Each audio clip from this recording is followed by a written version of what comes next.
Hi, my name is Cyan and I'm going to be talking about depression awareness. I have a visual aid prepared that will help me along my speech. In the United States, there are approximately 329.5 million people. Out of those, 16.2 million are currently suffering from depression. Populations more susceptible are young adults and women. However, due to inherited factors, they can predispose someone to developing depression.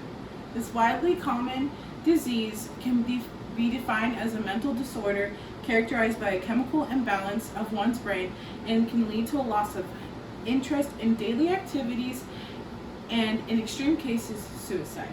Over 700,000 people die every year to suicide, making it the fourth leading cause of death in 15 to 29-year-olds. Depression is a treatable disease with well-documented warning signs. With conscious effort and committed advocates, the striking number can be reduced.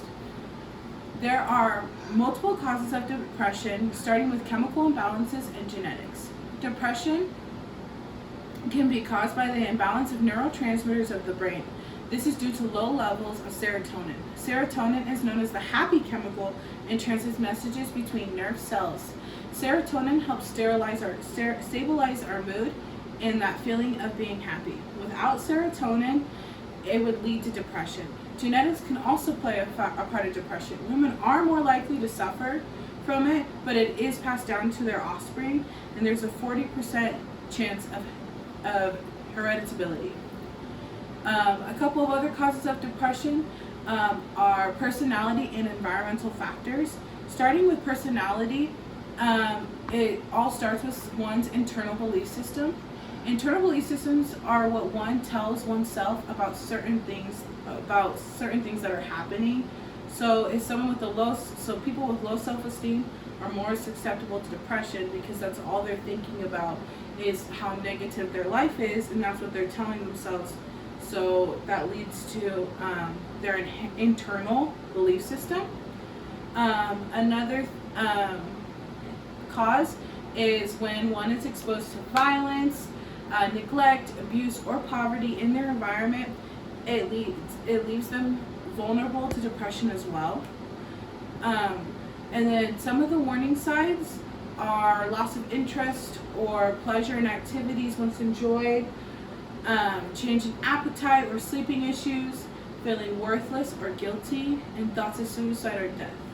On my visual aid, I have some more in-depth warning signs like prolonged low mood, which means like you've been sad for a long time, withdraw from social activities, you stop hanging out with your friends, difficulty concentrating, making decisions, headaches, stuff like that, insomnia or hyperinsomnia. That goes with like the sleep issues I was mentioning before, how you're not sleeping or you're sleeping too much, just fatigued all the time, feeling worthless or guilty, just sad all the time, binge eating disorders or anorexia, and then recurrent thoughts of death, suicide, or attempted suicide.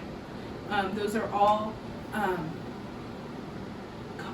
warning signs of depression. But although there's a lot of stuff that deals with depression, there are multiple treatment options, starting with psychotherapy.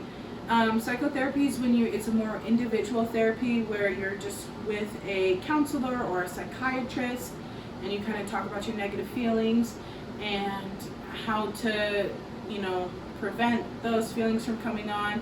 And the main focus is like changing your thoughts and behaviors to positive, thoughts. And then family or couple therapy is on here. Hospitalization if you feel like you are not stable to be around other people. And then medications such as antidepressants are a huge one. And then self-help strategies such as meditating, listening to music, journaling, reading, activities that make you feel better, that you do consistently, are good self-help strategies to help you get through depression.